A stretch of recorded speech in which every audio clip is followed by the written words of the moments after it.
মৰমৰ বন্ধু বান্ধৱীসকল, এয়া হ'ল নৰসিংহ গছ। চাটনি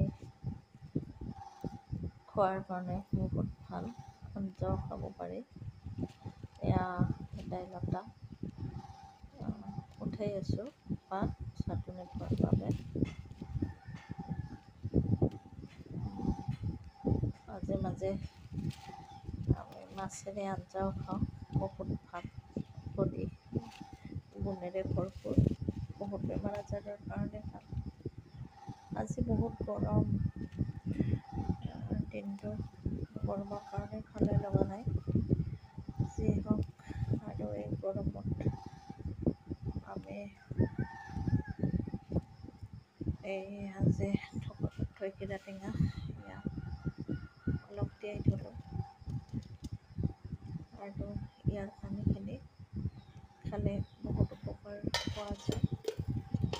পেট ঠাণ্ডা পৰে আৰু পেটত বহুত বেমাৰৰ কাৰণে এই থৈকিৰা টেঙা ভাল হয়। আপোনালোকে বাৰু খায়নে নেখায় জনাব। এয়া থৈকিৰা টেঙা, থৈকিৰা পানী।